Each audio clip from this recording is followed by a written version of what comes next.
Ladies and gentlemen, boys and girls, readers, bleeders, and mercy pleaders, welcome along to the Joe Spivey YouTube channel, where we discuss books and little else. And you join me, frankly, folks, on a peerless Sunday morning. If indeed meteorology was a branch of eugenics, then you might say that this Sunday morning has been systematically bred. It is absolutely fantastic. There is not a cloud in the sky. Well, there is a sort of a slight little semicolon / colon of cloud just over there, but beyond that, it's a blue dome under which we live today, dappled with sunlight. It is absolutely fantastic. 21 degrees. Goodness knows what that translates to in Fahrenheit, but it is absolutely fantastic. And I thought, what better time for me to adumbrate out a list of books / recommendations for your summer reading, folks. I don't quite like this, what might we call it, this kind of thematic sort of essentialism and perfectionism that some people operate under, the idea that it's sunny outside, the pathetic fallacy, the idea that it's sunny outside and therefore I have to read a warm, sunny, tropical book. This often takes place in winter as well, when people feel the need to curl up with Wuthering Heights or with Macbeth or whatever when it's cloudy and saturnine outside. But I don't really get that, but you know, if you're going to play that game, then indeed I've got some sunny books, or indeed at least some kind of some topical books that will reflect the events of the summer, shall we say. So first up, I have something that I have only just stumbled upon, and obviously will probably have comprised part of my bookshelf tour, but it had left my mind. This is Kenzuki's Kingdom by Michael Morpurgo. Mr. Morpurgo is a prolific children's writer, and I first came into contact with this in primary school, no doubt. The writing is much bigger than I imagine, and we've got some shots of that is Mr. Kenzuki there. Look, he looks like a Manchester United fan after a bad result. This is the story of a young boy who recounts, obviously retrospectively, his adventures on an island. He is aboard a ship which from memory is called the Peggy Sue, and there he is with his mother and father there, and he keeps the ship's log and eventually ends up beached on an island, and he is saved by Mr. Kenzuki, I think. But yes, this obviously takes place in a scorching climate, and I suppose if any of you adults have got 8 or 9-year-olds, or perhaps even younger 5 or 6-year-olds that are interested in reading and want to be, you know, swept away both metaphysically and literarily to a kind of a gorgeous sun-gilt latifundia, then Kenzuki's Kingdom will indeed do that. I can't quite sure where it is that Mr. Morpurgo puts the island. It'll probably be in the Pacific, will it? I'm not sure. I don't really know. Next up, we have, this is a strange pick, folks. You will admit, of course, that I am I'm clutching at straws here, but nonetheless we'll progress. I'm not going, you know, none of this is going to be, as I say, none of it's going to, not all of the books here are going to involve sunsets or any kind of warmth or any kind of sun lounger, but it is going to, the books here are going to focus on things that are going to be important this summer, and thus I have before us, this is The Strange Death of Europe by Douglas Murray, Immigration, Identity and Islam. So I suppose you could say, you know, Islam's centerpiece and cornerstone takes place in a hot part of the world. If you want to qualify, you know, a summer recommendation qualification, then I suppose that would be the one. But yes, this is a book which I have not read yet, but I know of its. I'm acquainted with its central thesis, shall we say, and it's something with which I'm going to violently disagree. But it is its yeah, central thesis, and its gravamen, if you will, folks. And I know that you're going to. Its gravamen is going to be a kind of political idea that is going to feature heavily in the upcoming July the 4th UK election, about immigration and about the, you know, Islamization of Western society. What on earth does that mean, folks? Or the kind of sectarianism that Nigel Farage and indeed Douglas Murray now point towards on a daily basis. This, I think, comes close to positing the Great Replacement theory, the idea that there is some faceless capital L liberal force which is moving these hundreds of thousands of immigrants from the Middle East and Far East towards Central Western Europe.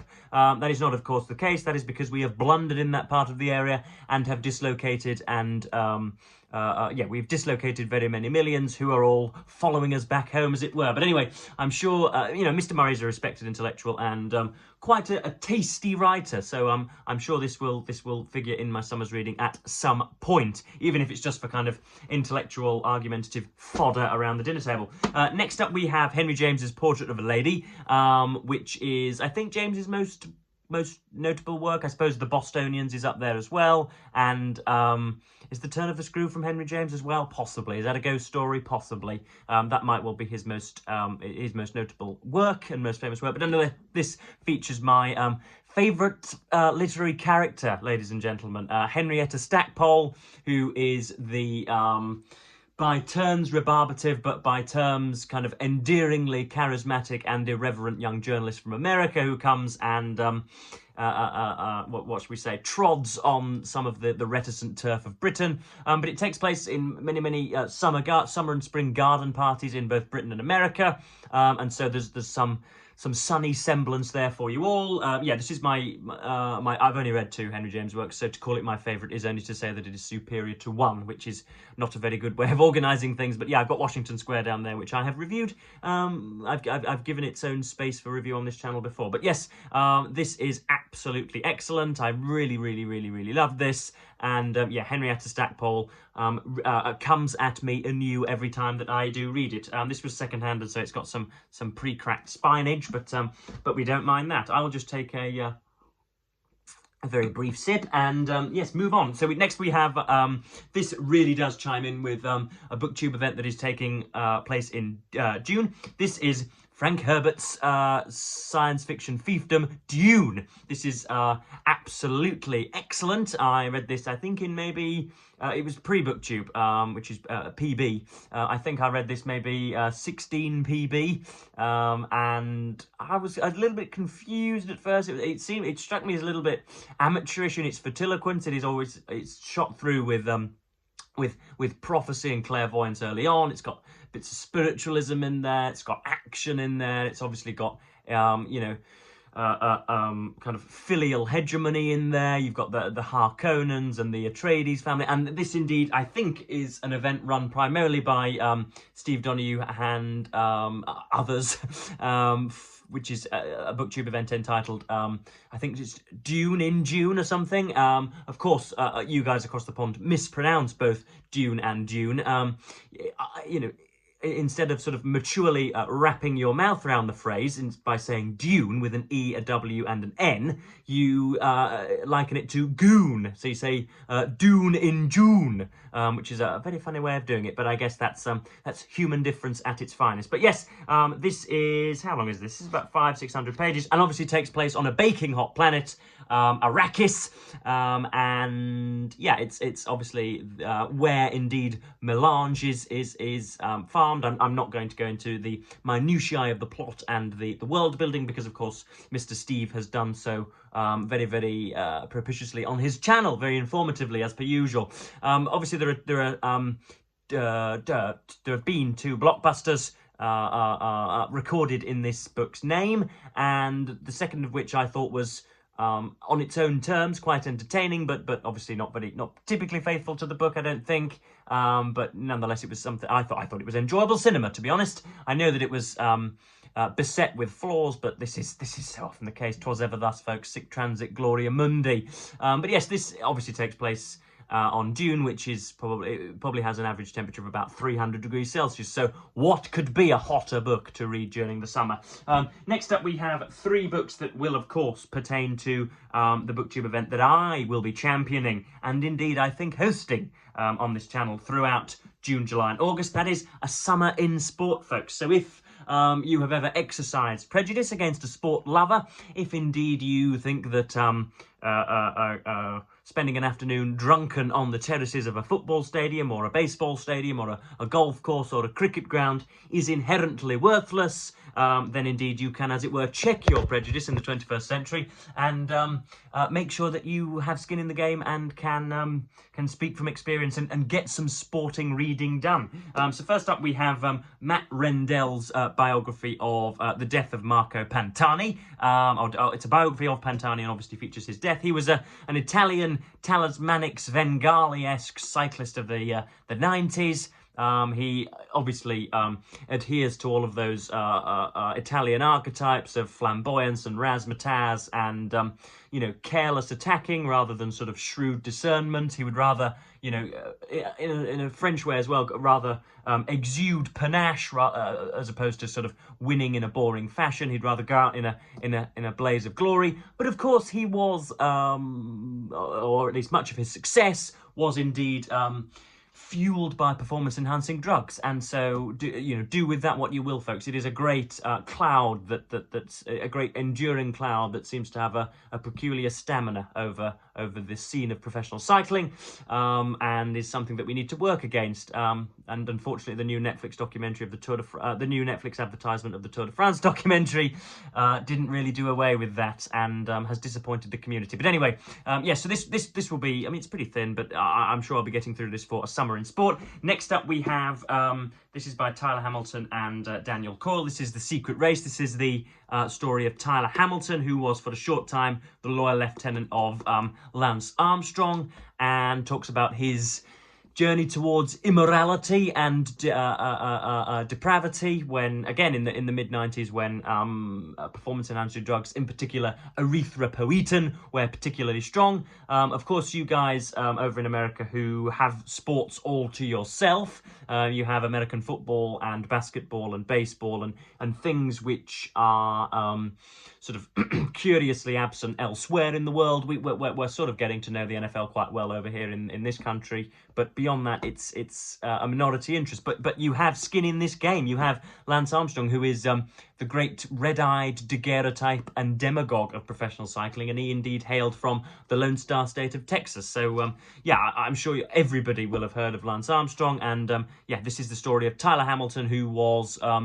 first his teammate, then his competitor, and then really the one of the key whistleblowers that brought him down. I cannot believe I do not have a book on Lance Armstrong's defenestration and his fall into ignominy, and then perhaps his slight public PR rehabilitation, but such is life. I ought to get hold of those. There's a great book by David Walsh called The Armstrong Lie, I think. But this gets into it gets into the kind of gritty specifics of taking out your blood, putting it in a fridge, and then popping it back into your system a few days later, so as to gain an advantage there, of taking tablets, of injecting erythropoietin, of human growth hormone, and all of the kind of mercurial acts that had to take place behind the scenes, the amount of people you had to lie to, positing the idea of carrying the secrets to the grave. So it is jolly good, and obviously it's been ghostwritten by somebody who knows what they're doing, so it makes it readable. And then we also have this is something I've again devoted an entire review to. This is Gideon Haig's On the Ashes. This is about cricket, and cricket is a very, very curious sport, folks. It is, or it was satirised on the television, the political television show, The Thick of It, when what's his name? Not Malcolm. Is it Malcolm? Yes. Where Malcolm walks into number 10 Downing Street and notices everybody's listening to the cricket on the television. He said, "Oh yeah, that's like the English version of sport." So yes, it has a reputation of being a little bit Lilliputian, a little bit trivial, and much ado about nothing. There's a lot of standing about, a lot of waiting, a lot of just sort of tossing ideas about rather than actually doing anything. It's a game of mature strategy and of playing your cards right, essentially. And I'm obviously going to try and reread this and explain cricket to you, because it is an odd phenomenon, even from within. I can admit to that. And this is the Australian journalist Gideon Haig,